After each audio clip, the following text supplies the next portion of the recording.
Hey everybody.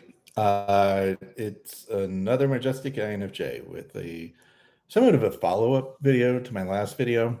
Um, so those of you who, all 10 of you so far, however many there are of you out there at this point, I made a video a couple of days ago talking about um, Sinead O'Connor and her, supercharged INFP-ness, and how she's sort of the quintessential INFP. And I spent quite a bit of time talking about how, um, because of her strong introverted feeling, that you will typically see in an INFP, um, she sort of got herself into trouble, not really trouble, but, uh, just sort of got a lot of the general public, mad at her. We'll just put it that way. And it, in a lot of ways, it sort of cost her career. She was doing really well in the early '90s, and then she just, kept letting her moral judgments, for good or for bad, she would follow whatever her moral judgments or whatever her heart was telling her, and sometimes it rubbed people the wrong way, especially people in the industry. And, she just never really recovered from it. So, point being, um, like I said, I sort of attributed this sort of behavior to her quote unquote moral code and talked about FI attributing or forming somebody's moral code or their value system. And then, pretty much right after that, within the last day or so, I actually watched some of the videos from the World Socionic Society, and I think the guy's name is Jack, who makes these videos. And he put out, sort of a series of videos talking about the different functions, and he was talking about FI in particular. And he made a point that I think I agree with, and so it sort of makes me want to sort of tease apart the logic here, or what I was saying. And his point is that FI, even though it's usually attributed to forming somebody's moral code or their values belief system, that by and large, if you sort of think of a code or sort of an moral institution, that's more of a TI issue than an FI issue. And I want to sort of tease that apart, because at some level I agree, but I also think that 90% of what he said, he and I probably overlap and agree with, but the takeaway message might be a little different depending on how you interpret what each of us is saying. Um, so it's going to be a little bit esoteric, academic, heady.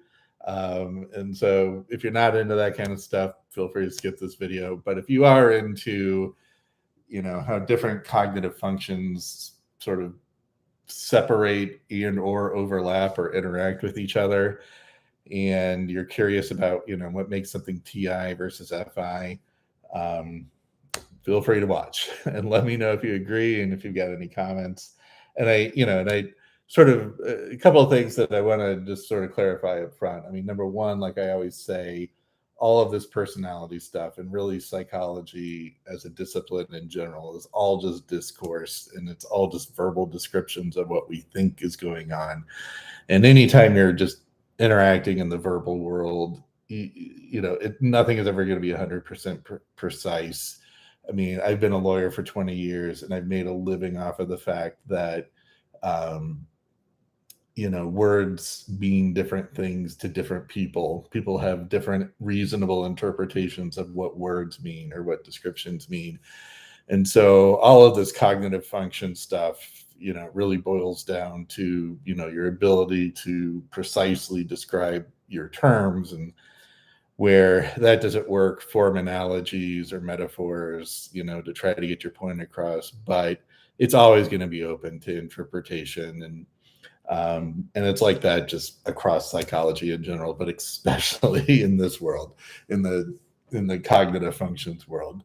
Um, and so, like I said, a lot of, you know, the way he described FI probably is consistent with, how I think of it.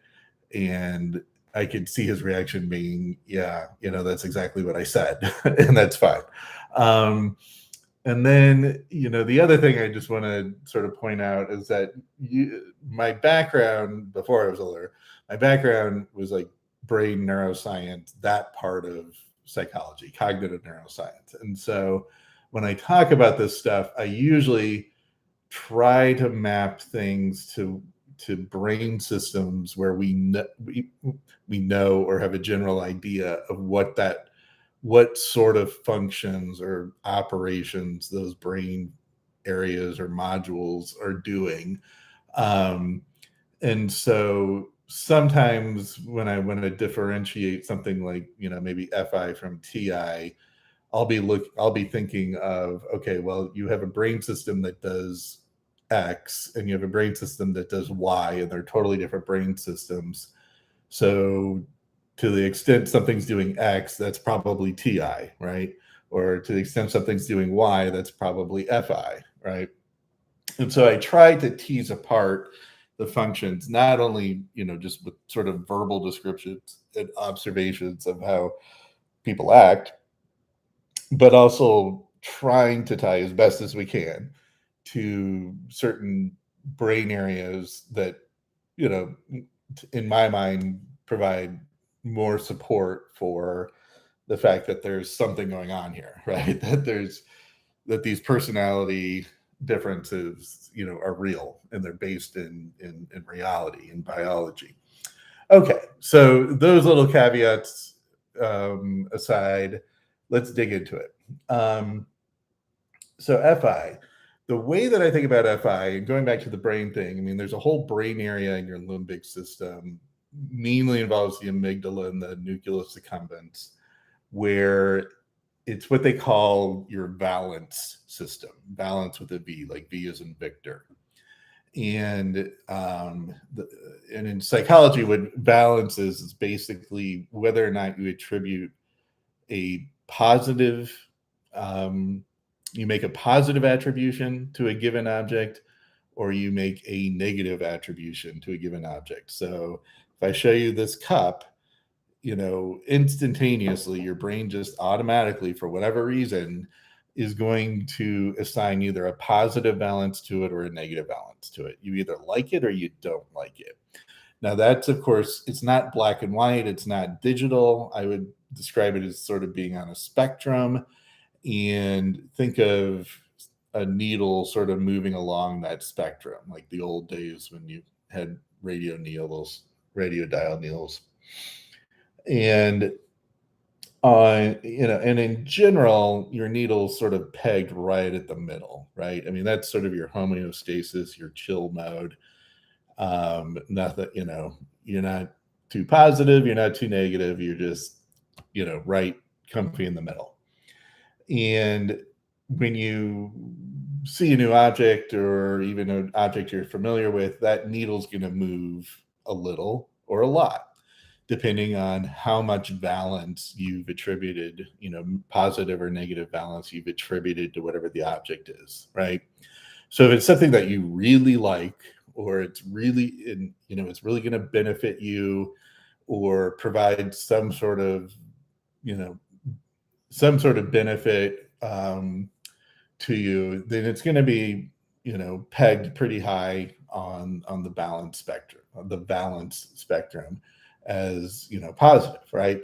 Or if it's something threatening to you, or is going to take away a benefit, whether it's a real threat or a perceived threat, it's going to be pegged on the negative balance. And your brain is just constantly doing this, with most objects that you interact with, right? As long as you're paying attention to them. Um, Now, of course, most objects you're probably going to be right in the middle, and it's not going to peg too far left, too far negative, or too far positive. And if you really have no direction whatsoever, that's what they call ambivalence, right? That's where the term ambivalent comes from, right? There's really no balance to it, is the idea. Same as being like ambidextrous, right? You're either right, you're both right-handed and left-handed. You don't have a preference for either. So ambivalence is just sort of right there in the middle, right? And so, a typical example would be, if I'm going to the store and I got to pick up a ballpoint pen, and all things being equal, price is the same, all of that, I'm more likely to get a blue pen than a black pen, right? Why? I don't know. It's just a general preference, and my little balance peg moves slightly toward, higher for the blue pen than the black pen. And if you ask me why, I couldn't give you a logical answer. It's just what it is, right? It's just the value that my little brain has assigned to blue pens, and it just so happens to be higher than black pens, but probably not by much. If they only had black pens, I probably wouldn't think twice about it and I would live with it, right? But you can imagine there might be some people who have a real preference for blue pens and they do not want black pens. And if the store is out of blue pens, they'll drive across town to the other store so that they can get a blue pen instead of a black pen. But me, I'm ambivalent, right? So that's my own internal feeling about blue pens versus black pens. And you can, sort of think about this for any sort of object, right? Do you have a strong balance? Are you somewhat ambivalent, or do you have a negative balance? Okay. So to me, that's fundamentally what FI is. Now, FI sort of shows its face in a lot of different behaviors, right? Um, and as you sort of scale up, from the very basic level to a higher level of complexity, then you get into things like, morals and ethical behavior, and whether or not, somebody is the right, romantic partner for you, or if this is the right job for you, or this is the right city for your career, right? I mean, you got a little balance peg just bouncing back and forth, as you think of different components or different factors of, whatever you're considering. Um, and then you sort of get a total, feel from that, right? Like, I like Boston more than I like New York, and if somebody asks you why, yeah, you can come up with a bunch of logical reasons, right? But at its heart, it's really just sort of like, where's that needle on the spectrum, when you compare the two. Okay. And so then the question is, okay, well, so somebody's moral code, going back to what they were talking about on the World Socionics Society channel, is your moral code, sort of like your political, let's just say like your political beliefs. Let's, kind of use a specific example. And I think the example he used is like, if do you consider yourself an ist, right? Like, I'm a fascist, or I'm an anarchist, or I'm a, or maybe I ascribe to liberalism, or I ascribe to conservatism, that kind of thing. Where does that come from? Is that just FI scaled up at large, and your peg is just moving around as you factor in different things, or is it more of a logical, structural hierarchy that you're building through TI, through logical, formal logic and conditional logic, which is how I describe TI. Um, and here's how I think about it. Bear with me. So I think it's a little bit of both. I think it's hard to have something like that without both. But let me explain and give some sort of examples of where I'm coming from. So, in general, in Western society, let's just talk about political stances or policies, and generally in the Western world. Um, they usually fall into three flavors. There's utilitarianism, where your public policy or your government, whatever policies your government has or rules, regulations, all that kind of stuff. Under utilitarianism, the goal is so that it whatever you're doing benefits the most people. And in America, we see that as, what's going to lead to the highest GDP for the country, because we see GDP is sort of a good thing to have for the overall population. Plus, what's going to uh, attribute to the most the highest or the lowest unemployment rate or the most jobs, right? Without causing inflation, right? So, and again, a utilitarian kind of view of like, we want the most, a policy that's going to give the most of something that we like. We like people to have jobs. We like to have a high GDP. We like to have low interest rates. We like to have, low taxes in general, that kind of stuff. Um, that's one flavor, utilitarianism. So the second flavor is more of a what you would think of as a equality based approach, right? Or an equity based approach, where we want a system or a policy where it's going to be as where people are sort of come out as equal as possible, right? So we don't have as many people under the poverty line. We don't have as many people who are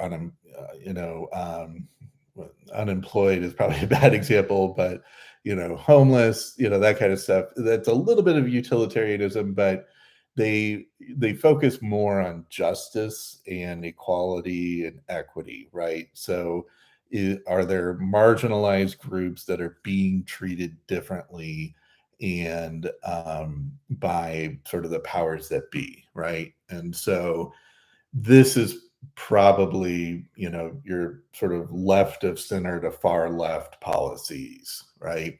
Or political views, where utilitarianism is sort of like you're straight down the middle, mid left to, yeah, center left to center right, straight down the middle, Obama, Clinton, to some extent George Bush, type of policies, right? Just right down the middle. Um, and then on the other side, so the social justice, the equity, they're going to be looking for policies that help people that are in marginal or you know sometimes oppressed situations, and trying to create as much equity among the population as possible, even if it doesn't, even if it ends up, hurting our GDP or raising taxes or, making it making something that's not as ideal as what the utilitarians want, right? Um, because there the focus is on equity. All right. Third, the third flavor is more of your sort of libertarian flavor, where, any policy, the goal is to limit government as much and allow the citizens to have as much rights and liberties and freedoms as possible. And, as long as they're not hurting anybody, then they should basically be able to do what they want to do without a whole lot of government interference, right? So this is sort of your classical liberalism view, small L liberalism, what is usually ascribed to libertarianism and somewhat usually kind of considered the mid center right to far right. Okay. And then, of course, there's a lot of fringe things like anarchism and nationalism and all that kind of stuff. But let's just go with the three main flavors, right? Okay. So going back to the TIFI, we've got our three flavors: utilitarianism, social justice, equity, and then classic liberalism, giving people the most rights and the least amount of government. Now, all of those, I would argue, if you're going to sort of hash them out and talk about the pros and the cons in general, or how do you structure a policy that's going to meet the goals of each of those, you know? So, for example, if you're a libertarian policymaker, you're going to approach the tax code and the environmental regulations and general business regulations and the Federal Reserve and all these big governmental entities and agencies and all these policies. You're going to approach those with the goal in mind of infringing, having the least infringement on rights and liberties of the citizens and the smallest amount of government intrusion, right?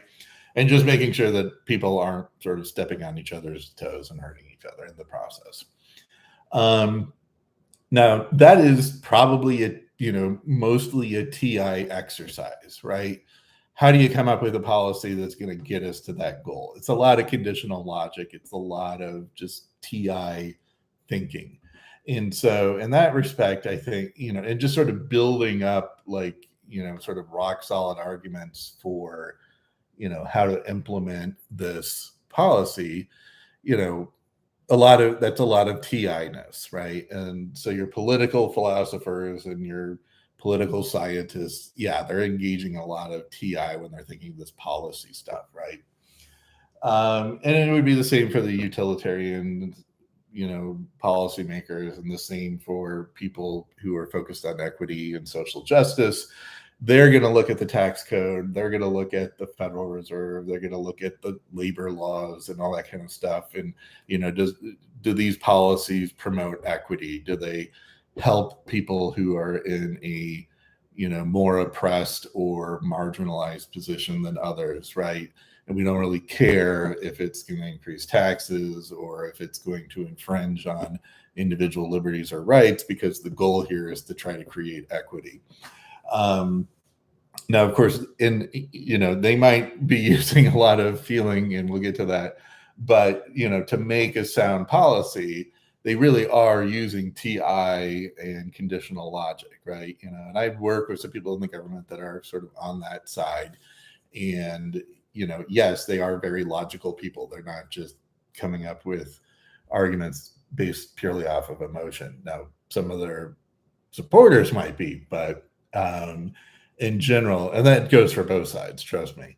But in general, the policymakers, the people who are really taking this seriously and thinking through this, now they're using, very formalistic TI, right? So in that respect, yes, your policies or your moral codes, that kind of stuff is a very TI, internal logic,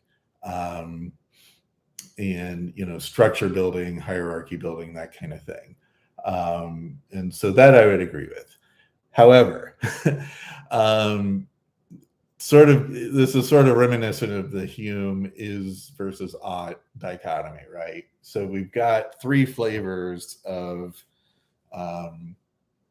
different types of policies you could go after, but you've got to pick one, right? Because they're all sort of in conflict with each other. It's very hard to say I'm a libertarian on these three things, but I'm a social justice equity person on these four things, right? Personally, okay, maybe you can get away with that. But if push comes to shove and you really push to first principles, you're going to have to pick which one you side with the most, right? Because there will come a time where you've got to pick, are you more interested in individual liberties and freedoms, or are you more interested in overall equity between the group, right? There will be some sort of policy that comes up where you have to make a decision, right? And to me, that's what's on your valence spectrum, right? That's what's going on in FI. That, this first principle, which of these flavors do I pick? Am I an equity person? Am I a classic liberal person? Or am I utilitarian? Now, that might change. People might change your opinion, and they might be able to use logic, to persuade you that, you know, you you picked the wrong one, right? Like, you think you're a social equity person, but really when it comes down to it, if you sort of think through it, all sort of possible scenarios and logical conclusions, you decide, oh, actually, maybe I'm more of a classical liberal, right? Or maybe your circumstances change, right? You go from being a college student where, you don't own property, you don't have a 9 to 5 job, you're not worried really that much about taxes, all that kind of stuff. And then you grow up and then you have kids, and, like they say, you become more conservative and you might become more, of a libertarian or more of a utilitarian type, right? I think most people sort of funnel into utilitarianism as they get older.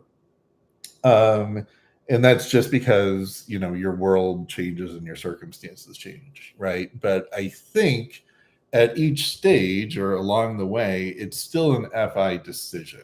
Which flavor do you pick?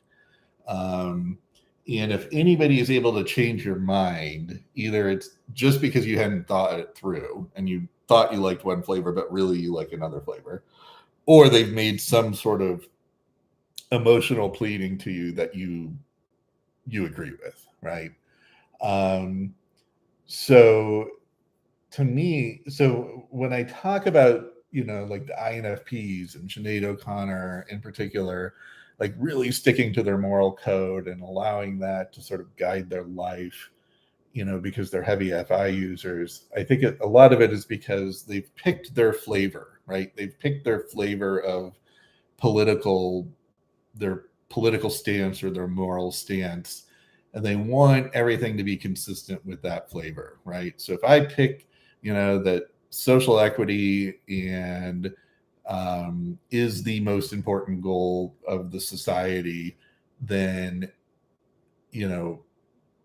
if I'm going to be authentic to my FI choice, right, I'm choosing that flavor, then to be consistent, I've got to do things and engage in behaviors that are consistent with that goal, right? That goal of equity. Now, there's probably a lot of back and forth. Like, you got to sort of run it through your TA logic meter sometimes to figure out, or even your introverted intuition, all that kind of stuff, to really think about it and to really figure it out. So, they're sort of working together. But fundamentally, the FI is driving the ship here, right? It's like I've picked my flavor, and if anything contradicts that, any sort of behavior that I do or somebody else wants me to do, I'm going to do something else, right? Okay, but but when you're talking to your friends at the dinner table, or colleagues and stuff like that, where you're trying to argue policy and which is the best policy, then yeah, you're going to turn on your TI hat, because now you're trying to think of, okay, how do what are the logical steps that need to be taken to reach that particular goal of mine that's sitting out there in the FI world, right? But then again, we all know them. We've all met people where they don't even turn on that TI logic switch, and they're just, like, their argument is, for policy making and everything is just, well, we just need equity. Like, I don't care what the ramifications are. I don't care how we do it. We're just going to do, take the path of least resistance, grab the lowest hanging fruit, all in the name of equity, or on the other side, all in the name of individual rights and freedoms and limited government and all that. And they might not even turn on their TI their TI system. Um, so hopefully that I hope that helps tease it apart a little and doesn't make it more confusing. Um, but to me, again, I think the easiest thing to think of is, where is it on? Is it something that's sort of on this analog meter of good versus bad versus ambivalent? And then do you sort of build whatever logical structure you have based off of your starting point, your FI starting point, your first principles, right? Like no matter what I do over here in TI world, it's got to satisfy my utilitarianism, right? I don't want some sort of policy or some sort of argument that is going to counter my preference for utilitarianism or my preference for social equity or my preference for classical liberalism, that kind of stuff. Um, and and there's sort of this concept in philosophy, and forgive me, I totally forget where it came from, probably Plato or Aristotle or Socrates, one of them, where there's this idea that like pretty much every fact or every truth that at the bottom of it is based off of opinion, right? That at some level it's an opinion. And the example I like to give is think of ESPN and the so-called sports analysts that they bring on, or the sports writers. And we all, we're all familiar with the formula where they have some sort of argument, right, or subject of debate. And let's just say, the debate is the classic: who's the better basketball player, Michael Jordan or LeBron James, right?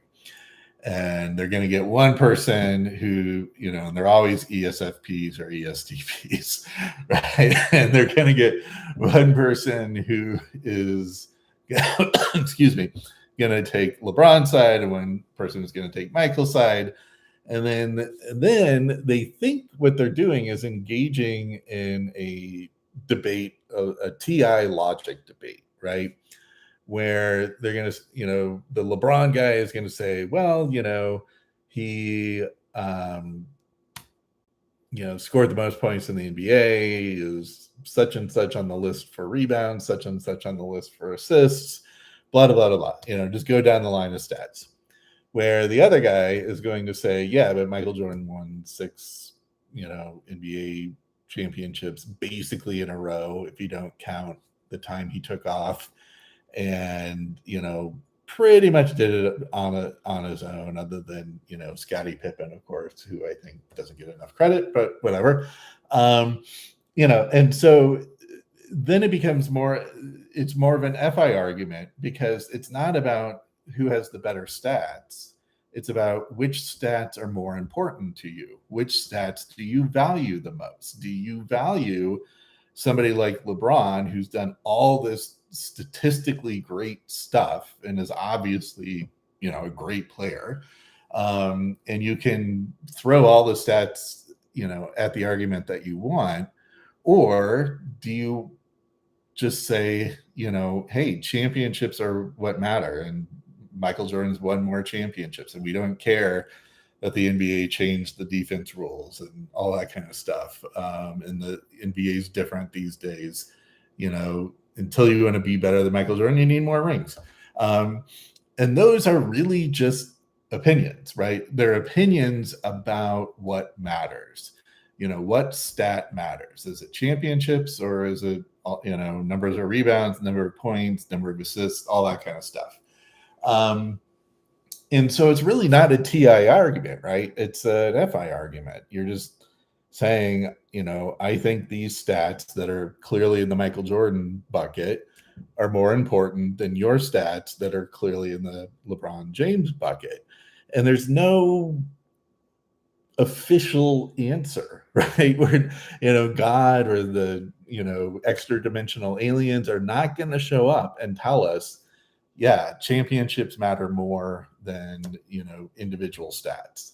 it's just not going to happen. And it's that sort of is ought sort of dichotomy where, just because you can point to a bunch of stats doesn't mean that they're necessarily the best, right?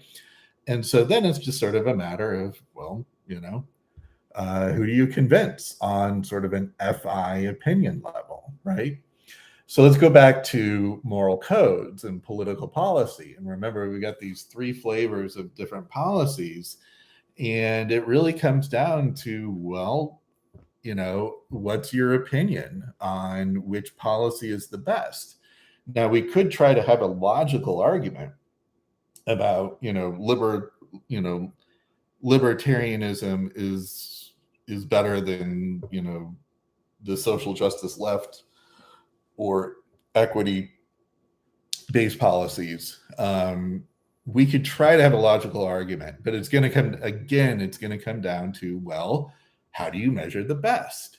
How do you say that this policy, what objective criteria out there says that classical liberalism policy is better than social equity policy? What do you base that on? Do you go around and you just ask everybody in the country, are you happier under this sort of policy or that sort of policy? Well, is that really a good criteria? Because if your whole point is that you have a marginalized, group of people that are being, and you need policies to, sort of help lift them up, then going around and asking everybody what's best is clearly, not going to decide which one's better than the other, right? You're just using the survey as, your opinion for what makes one policy better than the other. And so you could say, okay, well, fine. Let's just say, let's compare countries that are more focused on social equity versus countries that are more focused on classical liberalism.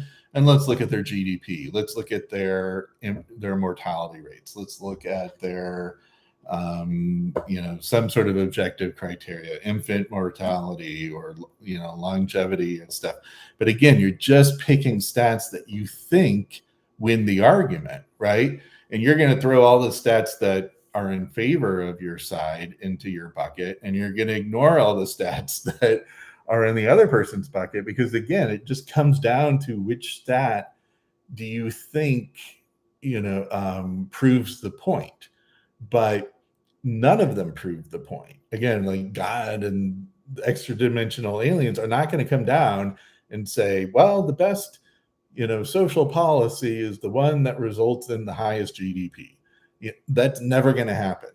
And so it's just a bunch of people who have an opinion that social equity or, longevity or mortality rate or health rates or whatever are more important. And so let's say you pick something like obesity rate or, number of heart attacks or early deaths, that kind of stuff. And you say, see, these countries that have more of a social equity bent and have socialized medicine and all that, their people live longer and blah, blah, blah, blah, blah. Well, the classical liberals are going to be like, well, I don't care. I don't care if they live longer or not. To me, it's more important that I don't have the government telling me what to do. I'd rather be able to do, smoke and drink and do whatever I want, and allow other people to do that as long as it's not hurting me. And, rather than having the government tell me what to do and live till I'm 95 years old, what's the point of living when you have the government telling you what to do all the time, right? So again, I'm not trying to make an argument for either policy side or anything like that. All I'm trying to show is that there's no way to prove that, through pure logic, through pure TI or conditional logic or formal logic, which policy is the better, right? Now, the academics, they fight about it all the time, right? And that's how they build their career. But really what it comes down to is just choosing which stat, do they think or do they feel has the most balance, the most positive balance or negative balance, right? Just like with the Michael Jordan versus LeBron, Do you care more about rings or do you care more about individual stats and longevity? I don't know. Right? And so you're never going to be able, to answer that question. All you're going to be able to do is find evidence in support of your opinion, right? My opinion is these stats matter. So therefore, you know, championships matter. So therefore, Jordan's the better player. But is that logically true? I mean, yes, if you assume the premise is true, then yeah, it's logically true. But to assume the premise is true is based off of your FI opinion, right? And so this is the classic philosophical battle between FI and TI. And quite frankly, it's why we have both systems. It's why you need both systems. Because to have a full grasp of the universe and knowledge and logic and reasoning and opinions and all of that, you need both systems, right? And there's some great work by Tony Damasio, and I really want to look into this again because it's been decades since I've looked into it. But he's got a whole book about, and he studied emotion in the brain and different emotional circuitry, and and what I would call balance, right? And so he has this book that basically argues that people who have damage to the emotional circuitry are just as illogical or act just as irrational or illogical as people with damage to what we would call the TI circuitry. There really are different circuits in the brain for sort of FI stuff and TI stuff. And he makes the argument that you need some sort of opinion, some sort of feeling or balance in order to form an opinion, to even start the whole logical process, right? To just get it kickstarted, right? Like, what do I care about? Okay, I care about this. Okay, now I'm going to make a logical argument in support of the thing that I care about, right? And if you don't have that, what do I care about? Then you're just sort of a flag blowing in the wind. And I get, that like the ENTPs and the ESTPs are FI polar, and I don't want to say they're a flag blowing in the wind because it's not totally gone like it is with a neurological patient, right? It's just, they just don't pay as much of attention to it, or sort of, are blind to it a lot of times. But anyways, okay, I think that's about it. I don't know if this helped or makes things more confusing. But if you're trying to tease apart FI and TI, really it comes down to FI is where's the needle on your good versus bad spectrum and everything else that comes from that. And if it's pegged too high, then you start getting emotional, right? It's very nonlinear. So even though I'm sort of talking about it as a spectrum, it's actually very nonlinear. Like once you get to a certain point, whether it's positive or negative, then you start getting emotional about it, right? Like you start getting emotional about having the black pen over the blue pen or whatever. And that is a signal that your balance system is a little off. But for those of you who have sort of a well-tuned emotional regulatory system, anything could push that needle up too high or too low, right? And that's when you start getting emotional, and that's when that whole system just takes over, right, and really shuts down and inhibits your logic system, because now you're sort of in fight or flight mode, right? And your body is just like, right? Like I gotta deal with this situation, and whatever it is I'm dealing with, I hate it, or I really like it, and everything else is shutting down.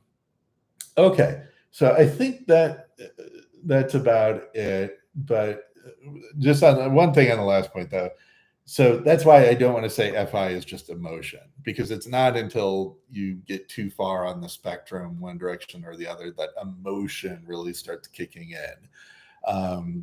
For the most part, let's just say between 50 and 50 on either side, you're relatively ambivalent. You could go either way and not really care. However, your body still will react. Small changes in heart rate, small changes in blood flow, in your skin, things like that can be detectable, even if you're not emotional about it. I mean, your body and your brain still react to it as assigning some sort of value to it. But then, if you have too much pegged in one direction or the other, that's when the emotion kicks in, and that's when FI is really emotion, right? But choosing between a black pen and a blue pen, I would say 99.9% of the population, that's not an emotional decision, right? That's not an emotional behavior. It's just picking one preference or the other. And it's still FI, is my point. Okay, hope that helps. Talk to everybody later. And I'm actually probably going to do one on FE as well. So stay tuned for that. Cool. Thanks. Bye.